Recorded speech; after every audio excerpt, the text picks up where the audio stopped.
Attention, la vidéo suivante peut contenir des spoilers. Et bienvenue à nouveau sur Lancer Critique. Aujourd'hui, une nouvelle émission avec le thème d'Alien, où l'on va parler du coup du xénomorphe.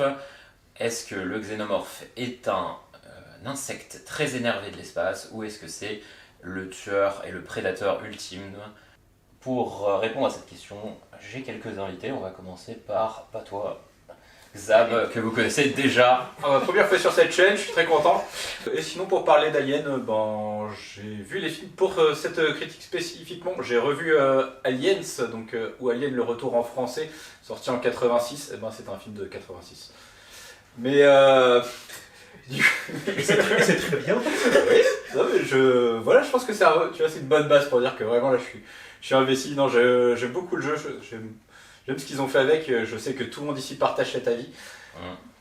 Et voilà, d'ailleurs, toi qui partages cet avis, toi qui apprécies le jeu plus que tout autre et qui aime le système Mutant Year Zero. Alors non, déjà non. Je trouve que le système d'Alien est l'un des pires systèmes qui puisse exister, vraiment. C'est l'anti-fun pour moi, le système d'Alien. Vraiment, c'est... Voilà, j'aime beaucoup le premier film, j'adore le deuxième film. Le troisième et le quatrième, beaucoup moins. Romulus, on n'en parlera pas, sinon je risque de me fâcher. Convenant et Prometheus, pareil. Et avec ça, on sait toujours pas qui c'est. Oui, bonjour, c'est vrai. Nathan, enchanté. Rageur de première, comme ça se voit actuellement. Bonjour. Invité rageux. Vous allez vous douter, je donc partirai sur l'idée du cafard de l'espace, parce que le xénomorphe est simplement une créature vraiment fébrile. Voilà, et maintenant, salut Flo. C'est Florian. J'ai vu les 4 premiers films Alien. J'ai eu l'occasion de jouer au JDR. Pour le coup, je partage un peu l'avis de Nathan, que c'est pas vraiment une réussite. Et j'ai beaucoup apprécié le jeu vidéo Alien Isolation. C'est vrai. Et pour le coup, de mon côté, j'ai vu la plupart des films. Non, j'ai vu tous les films jusqu'au dernier, malheureusement. La série, avec plus ou moins de satisfaction. Le JDR, que j'adore. Le jeu vidéo aussi, j'ai hâte de voir le suivant, qui est en préparation. Par contre, tout ce qui est comics book, malheureusement, j'ai pas pu y jeter un œil non plus. Voilà. Mais on va débattre, même si on est déjà très chaud. Très envie de me battre.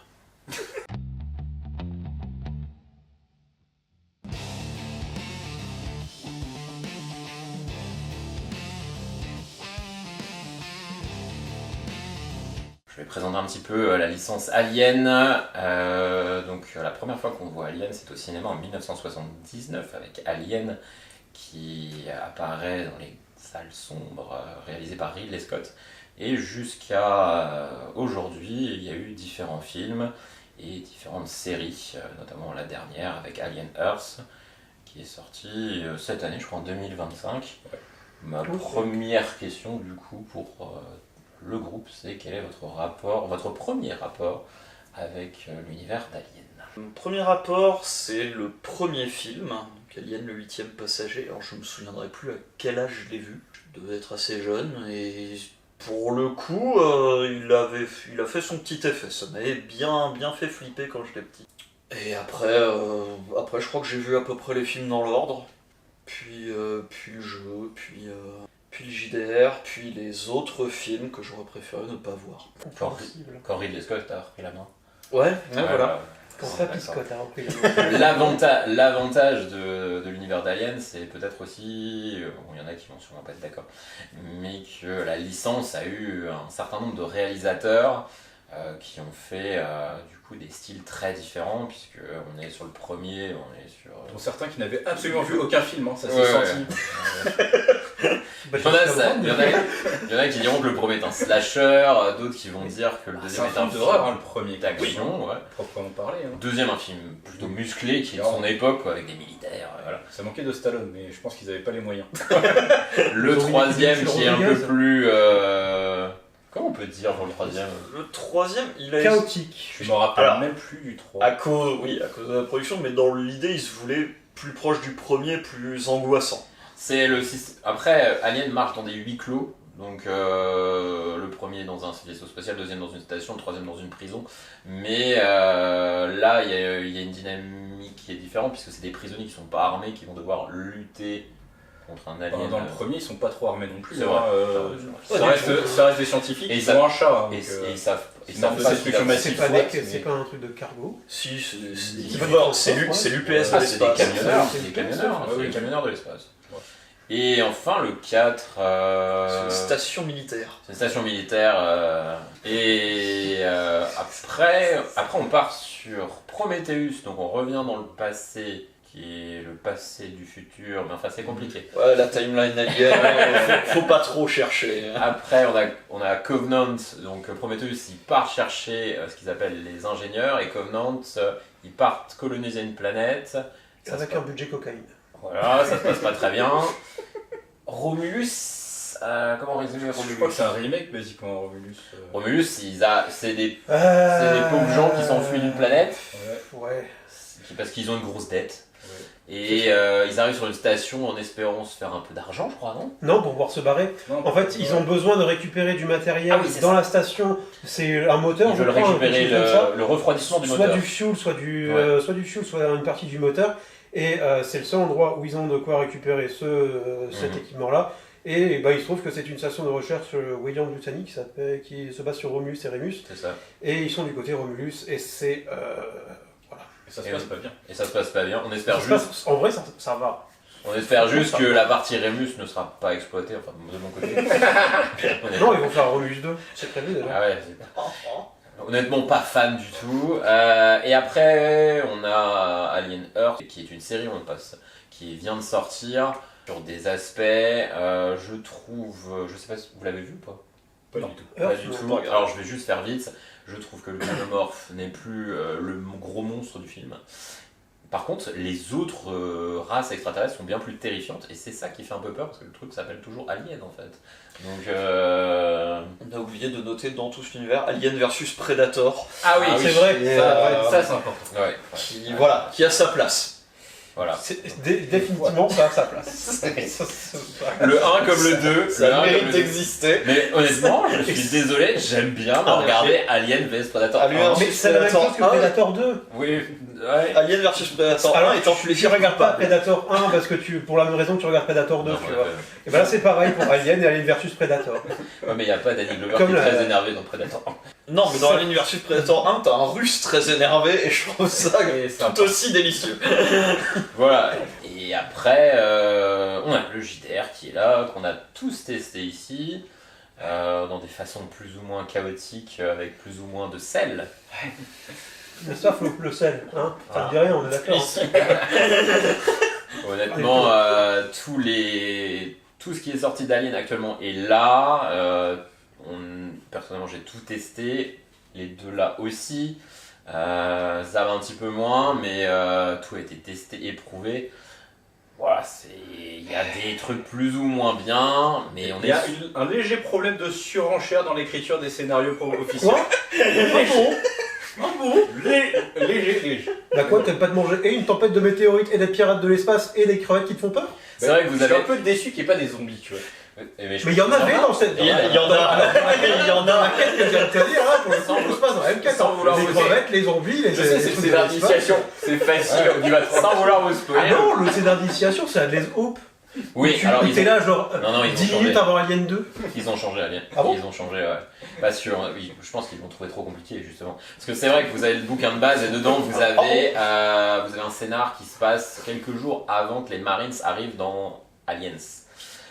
Mais vous êtes des gens qui habitent sur une station avec déjà plein d'aliens à l'intérieur. Donc c'est létal comme pas possible. Après, le jeu n'est pas moins létal dans les autres scénarios. Hein. Mais ils ont remplacé par le chariot des dieux où vous jouez sur le Cronus et vous arrivez sur. Enfin, vous découvrez le Cronus. Donc avec la tempête de météorites, Ouais, les voilà, pirates de les l'espace, les pirates, zombies et Et les les crevettes qui font zombies. peur. Le problème, c'est que les scénarios ne savent pas s'arrêter. Vous avez le moment, même dans les scénarios d'Alien et les films d'Alien, vous avez ce moment toujours, je trouve, où les scénaristes disent allez, on y va encore un cran, et c'est le cran de trop. Et ben, si vous aimez Alien et si vous aimez ce cran de trop, jouez au JDR. vous allez adorer parce que Parce il que y a le cran de trop, c'est à peu près le deuxième cran sur 25. voilà, c'est ça. Parce que Parce que vraiment, dès le début, tu pouvais t'arrêter, c'était bien, t'étais dans l'ambiance, et non, mais on va te rajouter des trucs. Pour le coup, le premier film et le troisième, ils disent on a une menace, on s'arrête à ça. Mais ouais, c'était Et on n'essaie pas d'en rajouter. ah, il y a quand même toujours Ah, un peu le deuxième- cran le de deuxième trop, tu vois. aussi. Et- Bon, le deuxième, à la fin, c'est quand même. Bon, on va quand même vous introduire la reine. Oui, mais en le- soi, dans la logique du film, Oui. ça fait sens. Ou le premier, tu peux dire que le cran de trop, c'est quand elle arrive trop tard pour enlever l'autodestruction. Tu vois, maman refuse qu'elle l'enlève. Et là, tu te dis, elle a pas assez de problèmes dans sa vie, honnêtement. Il faut en plus que l'intelligence artificielle lui pourrisse la vie. Ça va, c'est léger. Mais le problème, c'est qu'à chaque fois. C'est avant-gardiste. Ton premier contact avec Alien. Bah écoute, C'est vrai, c'est vrai. je suis vieux, donc forcément, c'est le film. C'est pas. Alors, ça va être le Alien 1 que j'ai vu probablement à la télé. À un âge où j'aurais pas dû le voir. C'est peut-être pour ça que je déteste les chats maintenant. Du coup, j'ai loué Aliens 2 au vidéoclub. Oh, Et ouais, tu vas faire quoi bah, j'ai joué au premier jeu, Alien vs Predator, où tu pouvais jouer Alien, Predator ou Et Rebound. Marine, Oui. Ouais, c'est ça. qui est incroyable. Qui était hyper bien, qui était dur à souhait. C'est vrai qu'il y avait Et ça. t'avais les petites têtes des soldats quand Ouais. tu tuais avec le Predator, c'était génial. Ouais, et c'était. T'avais envie de jouer avec le Predator parce qu'il éclatait tout le reste. Hein. Exactement. Mais parce qu'en Alien, là tu le sentais passer. Hein. T'avais la durée de vie d'un PNJ d'Alien. Qui est pas beaucoup. Bon, Hein. Benny, Vous aurez À peu pas- près. Bah, disons que t'as le temps de connaître son Gouzine, son Alien. bac et puis c'est fini. terminé. J'ai regardé les films qui sont sortis plus ou moins. Enfin non, j'ai pas vu Prometheus, etc. parce que voilà. C'est J'ai une des gens qui expérience. les ont vus avant moi et qui m'ont du coup conseillé de m'épargner ça, donc je les ai écoutés. Je les en remercie peut-être ou peut-être pas. S'il faut, ce serait mes films préférés. Non. Mais Non, bah non. non, par contre j'avais vu Rémus et je l'avais pas trouvé si affreux que ça. Je trouve que pour une nouvelle génération qui a jamais connu Alien, bah ça montre un peu qu'est-ce que t'attends d'une histoire d'Alien. T'as plein de personnages avec leur propre quête principale, qui même s'il y en a une qui se rejoint dans les grandes lignes, ils ont quand même tous leurs petits buts. Il y a un côté il y a l'oppression, il y a des problèmes de gravité sur lesquels je De discuterai pas. gravité, de Oui. sang, j'ai toute une liste si tu veux. Oui, quelque part. sur ce film en particulier, la science, elle est morte vers le premier quart d'heure, mais bon, c'est un peu un problème pour un film de science-fiction, soit. Cela dit. Alors non, bah non, pas forcément. Mais ça c'est un autre débat. Mais bon, un détail. Du coup, est-ce que vous pensez que l'alien est une arme biologique parfaite ou un cafard de l'espace énervé? Vous battez le C'est très éloquent. Hein. Déjà, moi, il y a une question que je me pose et j'ai pas réussi à retrouver la réponse en regardant le film. C'est quoi la durée de vie d'un alien si jamais tu le laisses vivre sa vie? Je pense Parce que pas si sûr tu regardes dans le livre, les néomorphes, ça a une durée de vie de 24 heures. Et donc ma question c'est, est-ce que finalement c'est pas juste une espèce de champignon comme un orque qui, c'est là, ça fait n'importe quoi pendant 2 heures et après ça meurt tout seul? Le problème, c'est est-ce que déjà, il y a tellement de façons différentes d'aborder l'univers, abordé par plein de monde, qu'à force, on ne sait plus ce qui est canon et non canon. Donc là, même, vous allez sûrement pas être d'accord avec nous non plus. Remercie Mais- Ridley Scott. Et on remercie Ridley Scott pour ça. De base, vous avez normalement un œuf avec ce qu'on appelle un facehugger à l'intérieur qui va avoir besoin d'un autre pour. Qu'est-ce qui est venu en premier, Voilà, l'œuf c'est ou ça, la reine? voilà.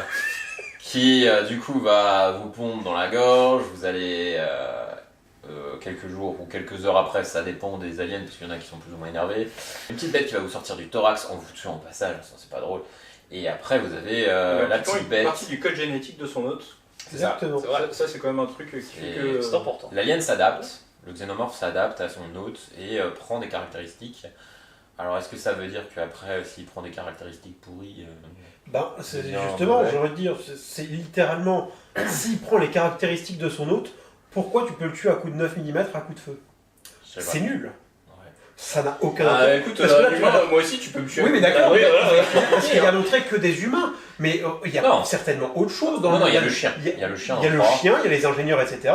Et tu vas pas me faire croire Mais qu'il n'y a pas une par seule... balle. Tu vas pas me faire croire qu'il n'y a pas une seule planète où il y a quelque chose qui résiste au feu. Parce que là, le machin, tu le mets face à un lance-flamme, il panique. C'est la pression de l'acide dans son corps ou je sais pas quoi qui fait monter la température et du coup ça explose. C'est Après, il n'y a pas beaucoup de prédateurs. Il fallait bien un défaut pour, on va dire, Alien 1. Non, il n'en a pas qu'un. Mais il fallait quelque chose qui lui fasse peur, que tu puisses bricoler sur un vaisseau avec des camionneurs de l'espace. Donc je pense qu'ils ont très pris... faiblesse sur une Après, est-ce que c'est une vraie faiblesse? Est-ce que finalement, c'est pas juste que, vu qu'il n'a pas du tout une vision qui est basée sur le mouvement, il est paumé quand il y a du feu? ou de la lumière, vu que c'est un alien qui est En fait, plutôt ils ont dans pas le de noir, vision, qui intervient dans le noir, est-ce que le fait qu'il y ait des flammes fait que tu mets un xénomorphe sous un spot, il brille, hein, littéralement. Bah, en même temps, la première apparition dans le 1, il fait un peu office de croque-mitaine. Ouais. Effectivement, le fait que ce soit le feu, la faiblesse, je trouve pas ça aberrant. Il y a le côté aussi bien lumière. Après, ça reste un être vivant. Il y en a pas beaucoup où tu leur mets un lance-flamme sous le pif, ils s'en sortent bien. C'est vrai. Mais Ouais. par contre, il tient très bien les radiations et il peut vivre dans le vide de l'espace. Oui, qui est quand même une force gèle non dans le négligeable. vide de l'espace, je crois. C'est pas Non, Non, non, non, il se balade. Bah regarde sur la Non, il première... gèle parce c'est dans quoi qu'il le récupère Dans le, Ouais, dans- mais non, je crois que c'est dans le dernier. C'est dans, C'est dans le C'est dans le dernier, dernier Mais ou dans- on le ouais, récupère mais dans le c'est- vide ouais, mais il est à moitié. Ah, dans le dernier, il est un peu dégueulasse, quand dans tu le prends dernier. Alien Isolation, les scènes où t'es dehors, t'as des xénomorphes qui se baladent sur la Oui. station. Non, il se est... cogne. Il s'en Ouais, cogne, oui. Pour moi, ils peuvent vivre là-dedans. Et même dans le JDR, il y a notamment un scénario où il y a un xénomorphe qui se passe sur une station, et un xénomorphe qui passe par dehors, il en a rien à Ah, secouer. oui, c'est hein. vrai. Oui, celui qui a fait coucou à la vitre. Oui, oui. Ah, c'est une mission de discrétion. Ouais. Alors, dans les JDR Aliens, c'est un choix que j'ai fait en tant qu'MJ, mais vous avez des tables d'événements. Et j'en tire un dès que la mission commence. Enfin, je fais tirer. Et malheureusement, ils sont tombés sur ce jour-là sur quelque chose qui rend la mission de discrétion un petit peu obsolète, puisque l'alarme sonne, pas à cause d'eux, mais quelque chose se passe dans le scénario qui fait que l'alarme se déclenche. Ah, l'UPP. Mais La seule fois de notre vie où on a réussi à être discret dans ce jeu en Premier jet. Tous discrets. Aucun qui est fait pour ça. Hein. Zéro. C'est pas repéré. Ah bah l'alarme. Mais non, il craint pas le vide de l'espace, il a quand même des résistances de bonnes résistances. Hein. Oui, ça reste. Mais en fonction des films, ça change, en fonction de... Oui, c'est sûr que des fois, il faut un régiment de Marines pour en tuer un, et des fois, il faut une balle de 9 mm pour en tuer un autre. Ben, justement, en parlant de Marines, tu vois bien, hein, je vais prendre Aliens, enfin Alien le retour pour les puristes. T'es là, je suis désolé, hein, ton équipe de Marines, elle brille pas. Hein. C'est littéralement une majorité de Je pense nos soldats. Ouais, mais je pense que le gros problème, et c'est toujours la même chose dans l'univers, c'est que comme ils prennent pas... Soit ils sont pas au courant de ce qu'ils vont affronter, soit ils prennent pas au sérieux la chose, et ils arrivent ils arrivent vraiment genre on Des va brutes. tout défoncer. En fait, c'est eux qui sont défoncés. Mais Par si contre, tu ouais. prends des Marines qui sont au courant, on n'a pas parlé d'un jeu, c'est celui... c'est quoi Colonial Marines. Colonial Celui Marines. qui est considéré comme le pire jeu On va vidéo faire de ça, l'histoire de l'humanité. Non, celui qui est sorti là où t'es- N'exagérons rien non plus. Pas loin. Non, celui qui est sorti il y a pas longtemps où t'es des Marines et tu tues Ah oui. C'était Fireteam. T'as Fireteam Elite et t'as Dark Descent. Voilà, et là t'en tues des dizaines et C'est des ça, dizaines, c'est mais ça. parce que tu sais ce que tu vas affronter. Bah en Il y en vrai. a qu'un qui survit sur toute l'équipe de Marines. Oui, mais avant, je suis désolé, pour le coup, pour le nombre d'aliens qu'il y a, ils sont 10-15, ils arrivent à s'en faire plein, ils sont relativement efficaces pour des glandus. Ouais. Ils ont les tourelles automatiques qui les ont aidés aussi. Oui, bah, Oui, c'est bien mais, sûr, ils sont enfin- relativement efficaces pour des glandus. Oui, il faut que les xénomorphes reposent sur un système un peu d'essaims et d'insectes. Ils reposent pas sur l'individu, ils reposent sur le nombre. Oui. C'est Mais- leur objectif, leur instinct de survie est uniquement pour leur espèce. Ils n'ont pas de notion de Je suis se même pas sûr protéger qu'ils aient eux-mêmes. une notion de survie. Non, bah. Mais pareil, et là, on retombe sur... En fait, à quoi ça sert un xénomorphe? Alors, est-ce que c'est une arme bactériologique et du coup, au bout d'un moment, ça meurt d'elle-même, ce qui fait que tu peux réutiliser les installations sans que ce soit trop pourri? Parce que si jamais ça meurt pas d'elle-même, Bah, en fait, c'est nul, faut pas utiliser je ça. crois- Hein, Non, je crois pas qu'il y ait de film ou de jeu où il donne une durée de vie xénomorphe classique, si peut-être tu dans les regardes- comics, Si mais tu je sais regardes pas dire. sur la planète, Parce que les œufs, on œufs sait ils que sont ça là dure des ils sont plombes. là depuis longtemps. Mm. Donc ça fait que tant que t'as des œufs, tu sais qu'il faut pas retourner là-dedans parce que c'est craignos. Ou alors il y a le lance-flamme. Il y a quand même une tendance. Ah, même pas, Ou tu sais, sans un ton œuf casque qui- si tu es un Un scientifique. œuf qui traîne. Non, mais même avec quelqu'un le qui a- casque. Ouais. Ah oui, c'est vrai. Et avec le casque, le facehugger peut faire un jet d'acide qui peut lui permettre de passer dans le Et casque. il a assez de force, je crois, pour Ouais. me broyer. Donc, Mais oui, je pense pas qu'il y ait des xénomorphes qui traînent dans l'œuf- la l'œuf, campagne. C'est super solide, mais après, ouais, Le xénomorphe solitaire qui xénomorphe traîne. solitaire, finalement, Non, je pense pas. Bah, après, Alors que, si, pardon, vas-y. en fait, on a pu, dans Aliens, on voit qu'ils commencent à terraformer Ouais. tout autour d'eux. Donc, ils doivent faire quand même des trucs. Il doit y avoir des aliens ouvriers, un peu comme les fourmis, Il y a. qui font des trucs. D'ailleurs, c'est décrit dans le Mais bouquin.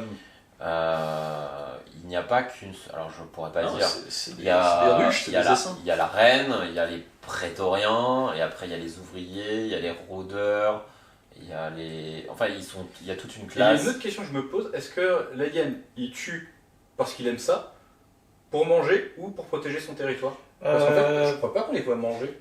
Non, Manger, non, jamais. en fait, Mais moi, jamais l'instinct mangé. principal d'un alien, c'est une de ses faiblesses d'ailleurs, c'est qu'en fait, il fait tout pour se reproduire. Littéralement, Mais il va peut pas chasser, se reproduire, tuer. l'alien. Si, bah, se reproduire, j'entends, il va donc. Il peut foutre se des- défendre. Il va donc pondre, Après, etc. il C'est capture. dans les cadavres des mecs qui capturent, tout simplement. Pour là, ensuite faire d'autres aliens. C'est ce que j'appelle par se reproduire, Ok. pour le coup. Parce que Mais on c'est l'a son vu seul beaucoup et unique tuer, mais intérêt. on l'a pas vu. Dans le premier Alien, il capture pas. Non, mais c'est Ah, vrai. non. Après, je pense que c'est encore une fois le premier, c'est Ridley Scott, et après on part sur d'autres, et c'est vrai qu'à partir du 2, en effet, il capture. Et on voit que dans les nids, déjà on voit les nids, et je pense que Ridley Scott ne voulait pas de cette histoire de nids et tout ça. On va pas parler de ce que veut ou de ce que veut pas Ridley Scott, hein, parce que ça serait trop long.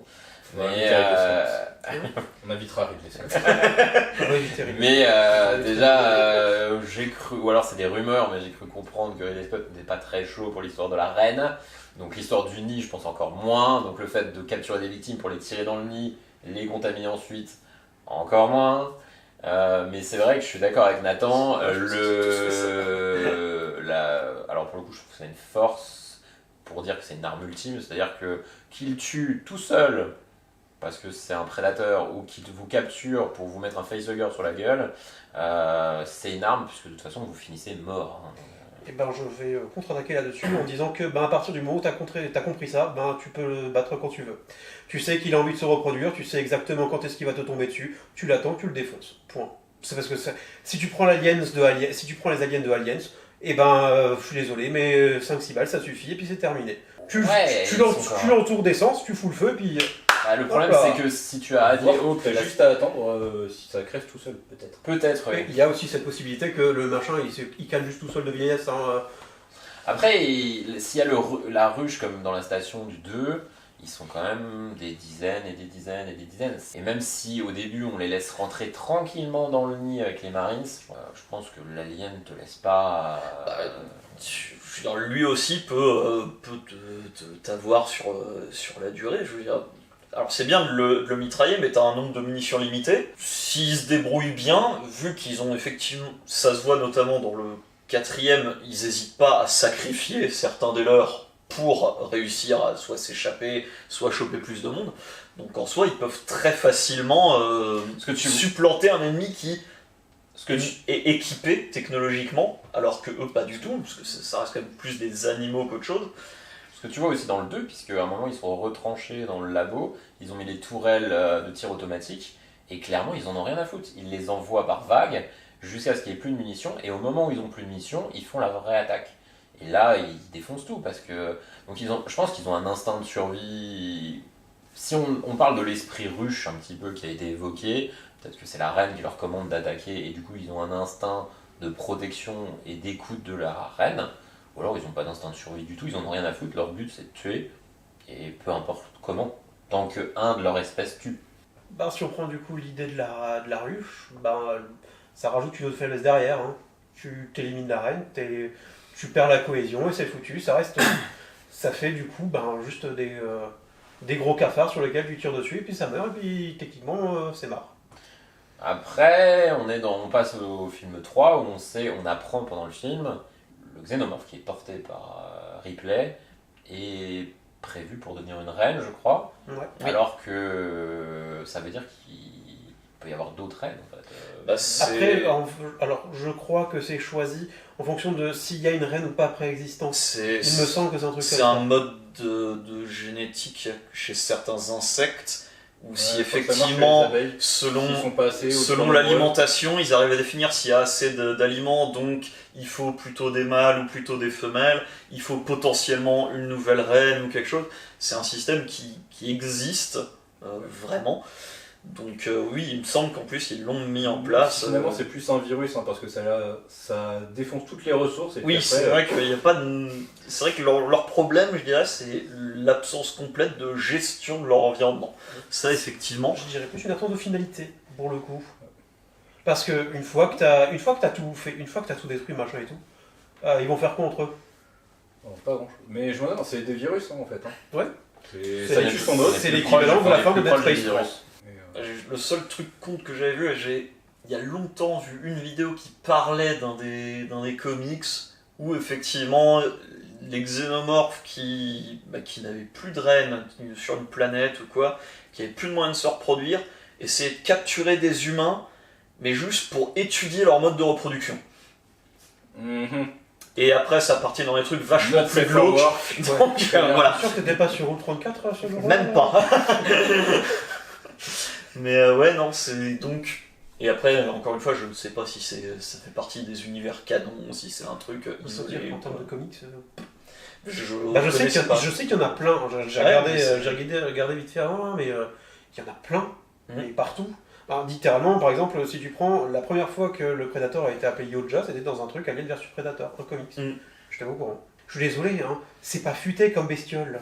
Je reviens sur le fait que pour le coup, une fois qu'il a tout bouffé, ça s'arrête. Même quand il y a des trucs à bouffer, c'est débile. Après, on est plus proche d'un virus et ça fait une bonne arme biologique aussi. Bah, Si- oui, pour moi, c'est un problème en tant qu'arme biologique parce que j'utilise ça comme arme biologique. Ok, je te fous des œufs sur une station. Je la réutilise plus jamais de ma vie, la station. Oui, C'est hors de question. alors maintenant c'est un truc final. J'ai des armes bactériologiques qui du coup seraient plus adaptées pour pouvoir réutiliser les installations Oui. derrière. Après, Moi, vous La avez. vitrification est une meilleure solution. Oui, alors là, tu vois, l'avantage c'est que si tu veux garder les installations, je veux pouvoir utiliser la station après. Ah, je sais Oui, pas. si tu veux Alors le c'est faire, pratique d'avoir un mais, truc qui t'imagines ne fait tout que ce qui se colle. débarrasser des La base des gens d'alien qui sont partout. Bien sûr. Alors, toutes leurs Et donc ça, structures je suis sûr qu'on a dégueulasses. plein Mais- de trucs déjà inventés, Mais je même pense au qu'on a des préalable. trucs beaucoup plus efficaces qu'un machin où si je sais qu'il y a eu un œuf là-dedans, mais j'y retourne plus jamais. Ah, c'est sûr que mort. j'ai du mal à comprendre ce que veut en faire vraiment Weyland Yutani ou d'autres mégacorpos. De l'argent. De l'argent. À part peut-être amélioration génétique ou ce genre de choses.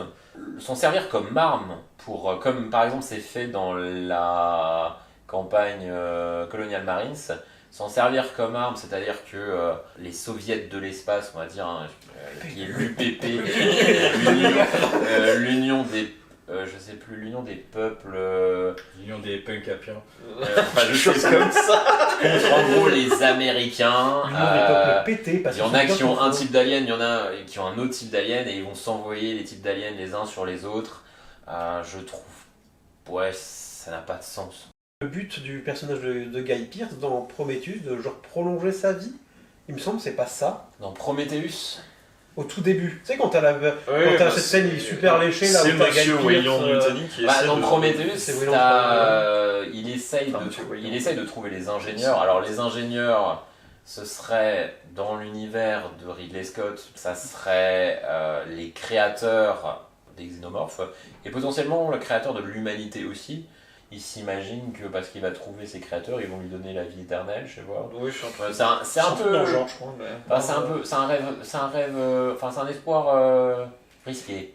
Alors que je préférais Monsieur Weyland, version Alien vs Predator. Oui. Qui... Qui a le même objectif. Non, non, il sait qu'il va mourir, et il se dit, je veux faire une dernière grosse découverte pour que mon nom reste dans l'histoire. Oui, mais il va être immortel. Non, il sait qu'il va mourir. Non, mais je veux dire, il va être immortel. Il a Ah oui, plusieurs d'accord. façons d'être Oui, immortel. oui. Il y en a un qui va être immortel en continuant à vivre, Oui, et l'autre, c'est immortel juste par sa ça- découverte. ouais, ça- Mais dans les deux cas, c'est un peu le même, pas la même façon, mais c'est le même personnage. Ils ont le même destin aussi. Ouais, non, si vous jouez au JDR, les ingénieurs sont dedans. C'est-à-dire que c'est vrai que des fois je fais découvrir le JDR à des gens qui ne le connaissent pas. Je leur dis, par contre, c'est pas moi qui ai choisi, les ingénieurs ils sont dedans, Ridley Scott, Après, ils étaient déjà ils dans sont le 1. dedans. Oui, Bon, oui, mais là, qui sont en détail, ce qui était intéressant. dans l'émission, tu peux trouver des jarres avec du liquide qui coule. Ouais. Ouais, Ceux qui ne savent pas de quoi on parle, je vous Ah, laisse tu veux dire, regarder tu veux Prometheus. dire le liquide noir dégueu. Le liquide noir, oui. Oui, t'as aussi l'autre truc là, l'espèce de sport là. Ou les sports. Qui est genre le truc anticlimatique au possible, qui ne fait aucun sens. Bah, Ou- là, on passe sur les néomorphes après. Non, mais même en termes de ressort scénaristique, d'horreur, le sport, c'est nul. Parce que, ben, autant... C'est le sport autant- intelligente. Oui, Elle tient mais des même, recettes, je veux dire, parce que la menace, tu peux la combattre, tu vois. Tout l'intérêt, c'est d'avoir ce rapport un peu équivalent, tu sais, où pour le coup, la menace, tu peux l'affronter. Là, c'est un sport que tu vois pas qui te rentre dans ta peau. Elle- Genre, tu entres en contact avec, c'est foutu. Du coup, est-ce que c'est pas l'arbre biologique ultime? Oui, mais ça, c'est pas l'alien, du coup. C'est vrai. Pas les xénomorphes. C'est pas les xénomorphes. C'est les néomorphes, et encore, c'est compliqué. Mais oui, après, pour le coup, ça m'effraie un peu de savoir que tu peux aller sur une planète, tu respires un peu de pollen, et après 1 heure, il y a un truc qui te sort de la colonne vertébrale, tu vois. Ouais, mais ça, c'est un ressort scénaristique de SF de base. Oui. Et je veux dire, là encore, dans un film Alien, le rapport de force se fait pas entre des sports et les humains.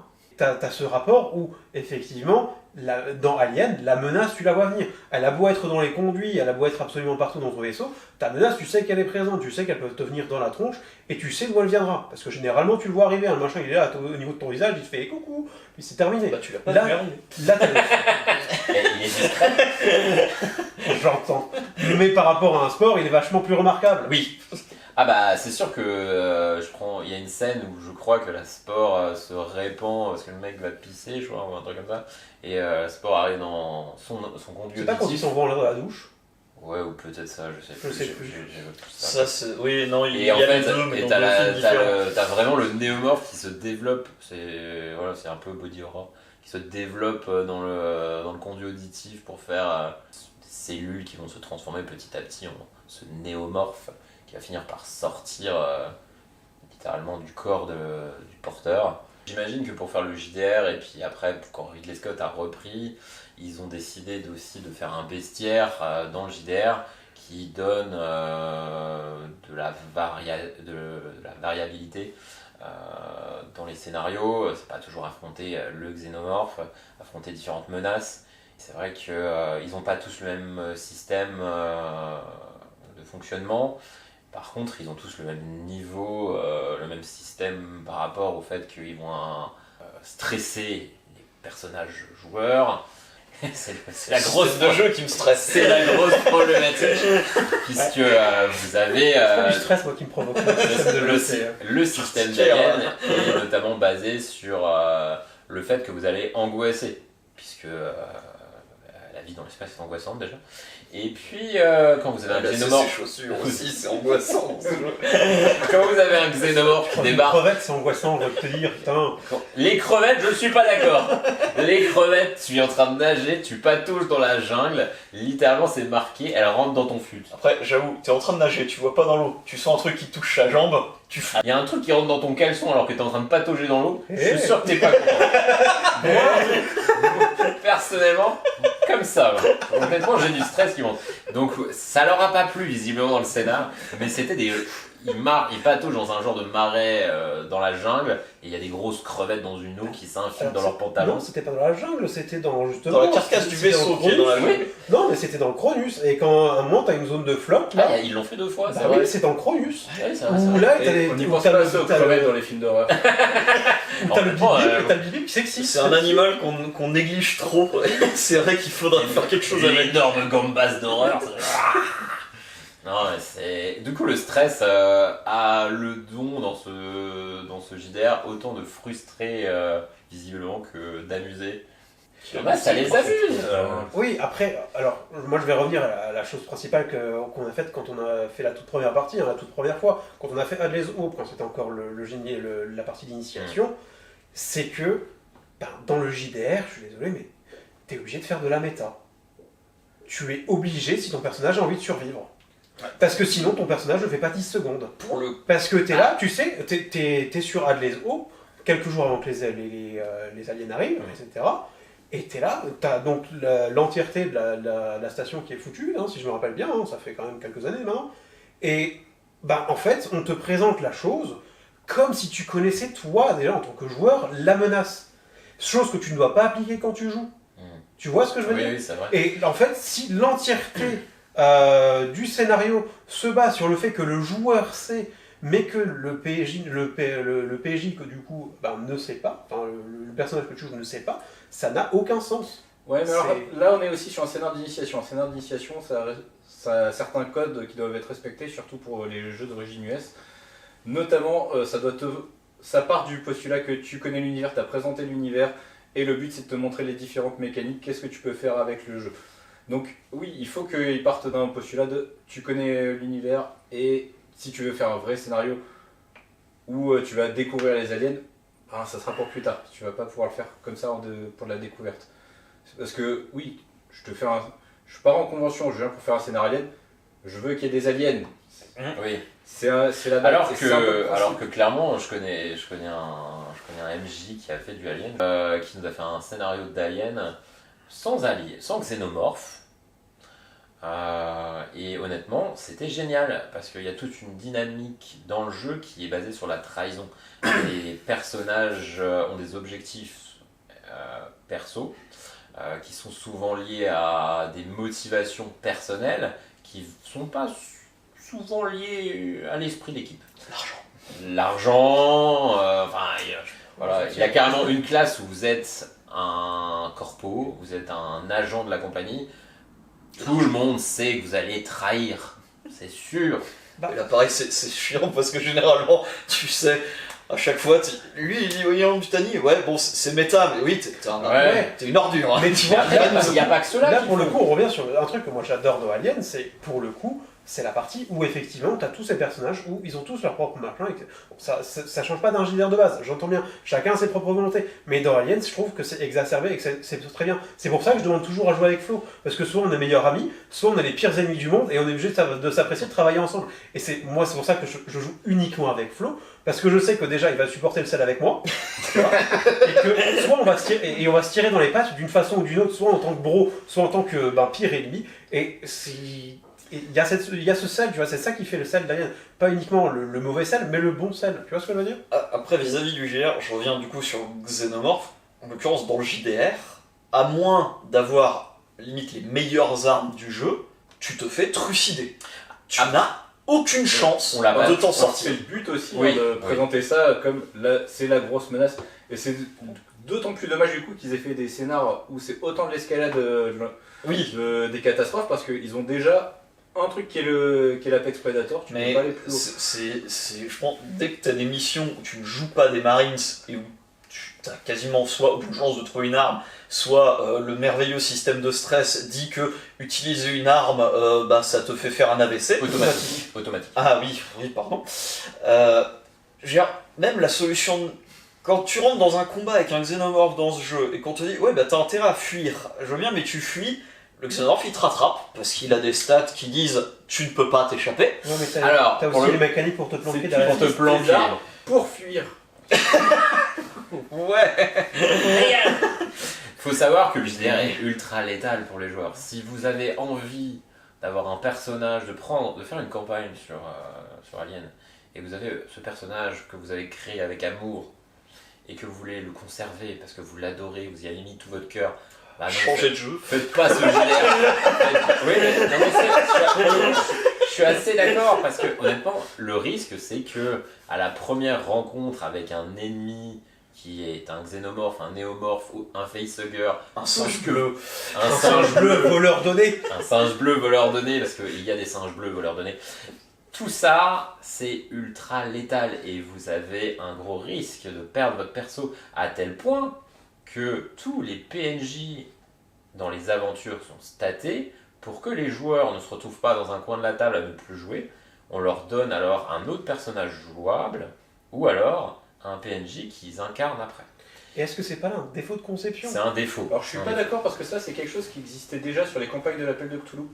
ça part du postulat que, ok, ton personnage tu t'y attaches, mais il a quand même de grandes chances de mourir ou de devenir fou, mais que toi, en tant que joueur, tu veux connaître la fin. Donc, on te donne des opportunités pour pouvoir le faire tout en sans dénaturer l'origine du jeu. Ok. Et je trouve que c'est là aussi où tu as d'autres rapports, parce que si tu prends le livre How to Steal Cthulhu, dans la façon d'écrire un scénario d'horreur, il te dit justement, ne mettez qu'une seule menace. Désolé les auteurs de scénarios d'Alien. Parce qu'en fait, à partir du moment où tu en mets deux, bah, tu crées une échelle. Et du coup, il y a forcément un truc qui est moins menaçant alors que ça devrait être hyper puissant. Et je pense que c'est pour ça au début au niveau des stats qu'ils ont fait des trucs complètement bourrins. Et après, bon, il y a des soucis d'écriture. Après, je suis d'accord, ils en rajoutent et ils en mettent trop. C'est vraiment genre, vous êtes MJ, vous êtes là, vous voyez vos joueurs qui sont en train de galérer, ils ont perdu un perso chacun, des fois. Et là, vous êtes obligé de leur mettre les pirates de l'espace qui débarquent pour les braquer. Vous avez un peu mal au cœur pour vos joueurs. Ou alors, vous êtes sadique. Pas de pitié. Mais des fois, je me suis vu retirer des morceaux du scénar parce que c'est trop. Vos joueurs, ils en peuvent plus. Vos joueurs sont pas replay, quoi. C'est-à-dire qu'ils n'ont pas la capacité d'engendrer tout, enfin de supporter. On est pas en scénario. Exactement, on n'est pas en scénario. On en a un stade, il y a déjà eu 3 portes qui ont grincé, le taux de stress a déjà dépassé la limite de la fiche. On est au moins à 8 des jaunes. Je rejoins Zab sur le fait que, comme dans d'autres jeux d'horreur, on a envie d'aller jusqu'au bout du scénario pour savoir jusqu'à où ça va déjà, parce que ça peut être très drôle, jusqu'à où va le scénario, et pour savoir ce qu'il y a derrière le décor. Et pour ça, il faut être un peu curieux, et malheureusement la curiosité dans ce genre de jeu est votre pire ennemi, puisque c'est ce qui va vous mener souvent à mourir. Le Xenomorph, il dit non. Le Xenomorph, il est pas d'accord, donc Cthulhu c'est pareil, vous êtes trop curieux, c'est très bien, vous allez connaître la fin du scénar, par contre vous allez mourir. Voilà, enfin pas tous. Ça dépend qui maîtrise. Voilà, c'est ça. Moi j'aime bien être joueur chez Zap parce que je sais que ma curiosité sera récompensée, mais je vais mourir. Je le sais, ça part du principe. Mais Alien, c'est un peu pareil. Le pire que t'aies fait, c'est 2 fois avoir un seul scénar. Oui, mais j'adore ce scénar. J'ai adoré le scénar. Mais après, vous pouvez mettre du cœur dans votre personnage, le perdre, être un peu déçu. C'est vrai que la transition est compliquée. Parce que si vous jouez un personnage que vous connaissez depuis le début, vous avez sa petite histoire, ses objectifs, et là tout d'un coup on vous file le joueur suivant, vous êtes à l'objectif 2, parce que vous êtes au chapitre 2 dans le scénar. La transition, je trouve, est dure. Voilà. Et il y a des joueurs qui sont un peu perdus, mais tout est fait dans les boîtes, notamment comme celle-là, où les personnages, vous avez des cartes avec l'évolution du personnage en fonction des chapitres. Ce qui est cool, ou alors punitif au possible. Ouais, parce que là c'était quoi Moi c'était va tuer un alien un xénomorphe à main nue. J'ai essayé avec un sabre, mais le xénomorphe, oui, mais c'est pour le coup, est une arme incroyable, Après, puisqu'il dit non, tu ne peux pas me tuer comme ça. Ça correspond à ta descente de la folie. Généralement, alors, versus Predator, les Predators utilisent des armes aussi tranchantes pour tuer les xénomorphes, et ça marche. Oui, mais ça compte pas comme main nue. Vous avez Non, mais là tu parles. j'allais pas lui faire une prise de catch, l'étrangler. Après tu parles de la 3e carte, tu avais 2 cartes avant. Oui. Non, pour le coup, l'escalade de la folie du personnage à ce moment-là était intéressant. Non, c'est super, c'est Pour le super coup, bien écrit ça. C'était lequel? C'était, comment il s'appelle? C'est pas Aucun des Ténèbres, c'est celui où on finit dans la station spatiale là, avec l'ascenseur. C'était comment il s'appelle? C'est cool à fou. C'est celui avec les Marines. Oui, c'est celle-là. C'est celle-là. Là vous cherchez ceux qui ont. Non, c'est pas Au Cœur des Ténèbres. Non, c'est pas Au Cœur des Ça Ténèbres. commence sur la planète et après c'est le destructeur de monde. Destructeur de monde, c'est, je trouve, une très bonne campagne parce que pour le coup, t'as cette progression, effectivement, ou pour le coup, t'as cette menace qui est là, mais tu la croises quasiment jamais. La surenchère aussi, c'est ouais, non, la surenchère finale, j'avoue. Mais c'est comme dit, là on a déjà établi, tu vois, on a déjà établi que la surenchère était quelque chose qui existait. Donc en soi, là, c'est pas vraiment la question. Mais dans le terme de construction de campagne avec des personnages préécrits, pour le coup, elle était intéressante. Parce que chacun des personnages avait un objectif, machin, à tel moment. Et en vrai, suivre le même pendant les 3, c'était cool. C'est une campagne clé en main, c'est une mini-campagne clé en main, qui peut se jouer en, je sais pas... On en a fait 5-6 séances, je crois. Ouais, j'aurais dit moins que ça. On a fait Non, moins, je crois que c'était pas 5-6 ? Je sais plus. Mais, Ça dépend. J'aurais dit 3 ou 4. 3 ou 4, ouais. Mais 3 ou 4 séances, ça vous effectivement, fait à peu près 32 heures. Du coup, maintenant qu'on a bien parlé des films, bien parlé du JDR, insecte énervé de l'espace ou arme biologique ultime? Alors c'est vraiment l'arme biologique pourrie parce que, encore une fois, je ne veux plus jamais aller dans un endroit où il y a des œufs. Donc ça, je m'en servirai pas. Après, ça fait modérément, efficacement son job, même si on ne sait pas exactement ce qu'est son job. Donc, arme biologique, vraiment pas terrible. Moi, je reste sur l'idée que ça reste une très bonne arme, ça reste une créature extrêmement létale et efficace. Mais oui, elle a ses limites qui sont plus ou moins nombreuses, ça dépendra des points de vue. Mais non, ça reste quand même une sale bête que t'as pas envie d'avoir chez toi. Moi, je trouve que c'est une arme biologique, alors peut-être pas ultime, mais si elle n'est pas utilisée à des fins pour pouvoir récupérer quelque chose, en effet, il n'y a rien de récupérable en fait. Hein. À partir du moment où elle est sur une planète ou sur un pays, une station, ce que vous voulez, vous la récupérez pas. Ou alors, va falloir batailler. Hein. Donc, si vous voulez vous débarrasser de quelqu'un et lui pourrir, vous êtes rancunier en plus. Vous voulez tuer cette personne et puis Toute sa famille, ses enfants, voilà. Si vous êtes vraiment rancunier, oui. Dans ce cas-là, c'est ultime puisque il n'y aura plus rien qui marchera sur cette planète. Et je pense que ça n'a pas été évoqué dans la licence, mais si vous mettez un xénomorphe ou des œufs sur une planète, il ne doit pas en rester grand-chose après. Pour le coup, je serais pas aussi dithyrambique, tu vois. Pour moi, l'alien, c'est ce que t'en fais, en fait. C'est la vision que t'en as au moment où tu crées l'histoire. Tu vois ce que je veux dire? C'est que ça peut être le truc le plus létal du monde. Je prends par exemple Alien 1, où effectivement l'alien est une véritable menace, comme ça peut être de la chair à canon. Tu as ça, où tu mets une équipe de 15 glandus face à des centaines d'aliens, et au final les 15 glandus contre une centaine s'en sort pas mal. Ça dépend vraiment beaucoup trop de la personne qui écrit, ou qui a le concept de cet alien, ce qu'il a comme idée de cet alien. C'est pour ça que je trouve relativement dommage que l'alien ait été repris par une seule et même main que sont celles de Ridley Scott actuellement. Mais je partirai quand même sur le principe que l'alien, je suis désolé, ça reste un cafard. C'est pas plus gros qu'un cafard, une larve, tu lui mets 2-3 balles et puis c'est rare. Tu sais bien viser, c'est fini. Un déodorant imbriqué et puis terminé. Voilà, faites-vous votre avis dans les commentaires ou chez vous. Vous pouvez continuer à débattre. Nous, on continuera à débattre sur d'autres sujets. Voilà, on vous fait un grand coucou et on vous dit à bientôt. Bye bye. Au revoir.